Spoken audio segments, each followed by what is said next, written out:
I'm Tom from Do-It-Yourself Home Automation, and this is a look at choosing the best rate plan if you have PGE for your electric provider. So if you live in a lot of places in Northern California, you're probably using PGE, and this applies beyond PGE too to a lot of different rate providers around the country, but I'm going to look specifically at what you have at PGE here.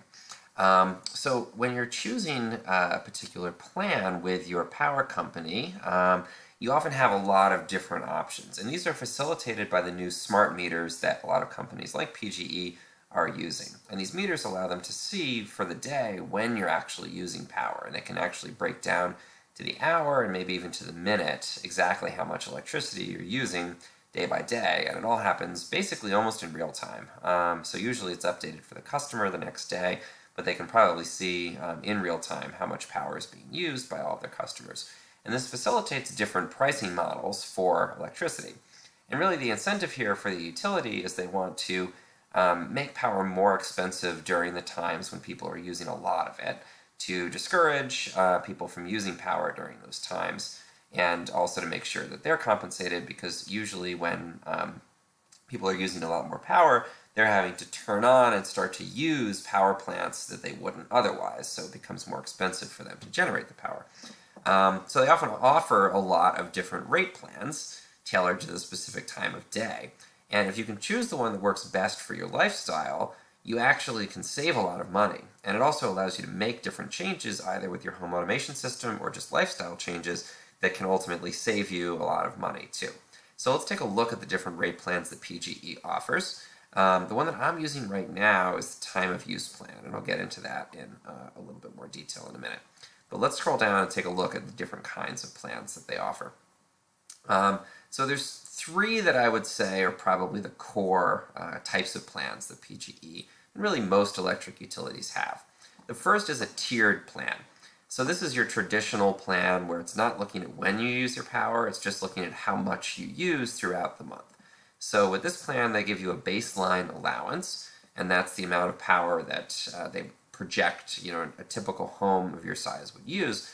And usually that baseline allowance is billed at a much lower rate per kilowatt hour. So maybe it's, depending on the time of year, maybe it's 10 cents or even 25 cents during the summer per kilowatt hour. And, essentially as you use more power throughout the month and get higher than that initial baseline tier, the price for the power goes up. So once you're using 200% of the tier, then your electric price per kilowatt hour may actually double.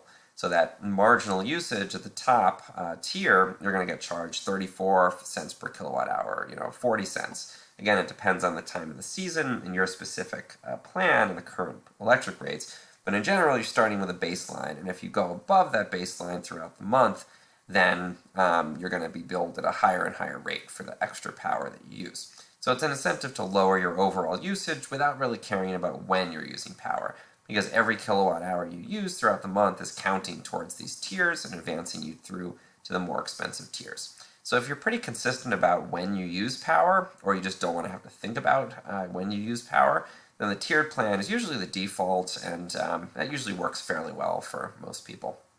The second kind of plan is a time of use plan. So again, this is facilitated by the smart meters. And this allows you to pay more for electricity during certain peak hours, and to pay a lot less for the electricity during non-peak hours. And there's a couple of different variants on this. So you can see peak pricing 4 to 9 p.m. weekdays, so that would be my peak time. There's also, all these different ones. So peak pricing 3 to 8 p.m., peak pricing every day, and these usually are trading lower rates during the off-peak times for a much higher rate during the peak times. And the difference could be pretty substantial. It could be double the cost for the electricity during peak times versus non-peak. Confusingly, some of these also build in a tiered element to it. So you start off with peak being one rate and off-peak being another, and as you use more power, they start to charge you more for all of the different times of day. But in general, you're looking at if you can use power at different times of the day, then you're going to end up saving money versus the just basic tiered plan. And this is a great plan for two different kinds of scenarios. One is if you tend to be out of your house during the peak times, so if you're not home 4 to 9 most days, then obviously you're not using power. So better to be on this, and when you do use power outside of the peak time, you're going to pay less generally than you would pay on the tiered rate plan on average. Another use for this is if you have a home automation system, which obviously a lot of my viewers probably do, or if you can make lifestyle changes to avoid using power during those peak windows. And usually this is looking at major appliances. So usually your home has a particular baseline level of energy that it uses, but running your air conditioner or running a dishwasher or washing machine can add to that substantially. So if you can avoid using those kinds of devices during the peak time, maybe do your laundry for this plan on the weekends, or do it during the day or in the morning or after 9 p.m., run your dishes overnight, that kind of thing, to move some of your power usage out of that peak window, then you're going to end up paying off-peak prices, and it's probably going to be cheaper on average than the pricing you get on the basic tiered plan. So again, if you're the kind of person who likes to and can consistently make lifestyle improvements, or, again, for home automation, if you can set up your smart devices to switch appliances off, to turn your thermostat, for example, if you have a Nest thermostat, to a much higher setting for air conditioning, to a much higher temperature, or much lower temperature if you're on heat during that peak time, and then to switch it back automatically, you can actually automate a lot of savings during those peak windows and end up saving yourself money using your automated system. And I'm going to go into more detail in some other videos about exactly how that works. So again, lifestyle changes or automated changes, time of use may make the most sense. And in fact, that's the one that I'm currently using. You just have to then be conscious of when you're using power, because if you're using power during the peak window, you're going to pay a lot more for it on average than you would than just using the tiered plan. And then the final piece is home charging for an electric vehicle. So this is an extra plan that PGE offers. It provides another tier of really off-peak. They have this peak, part peak, and then off-peak, which is like a super low cost, 12 a.m. to 3 p.m. every day.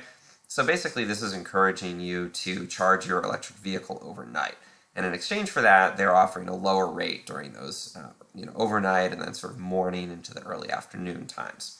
And you can only actually do this if you have an electric vehicle or a battery storage. So if you have a Tesla Powerwall or something for storing grid power, then they will allow you into this plan.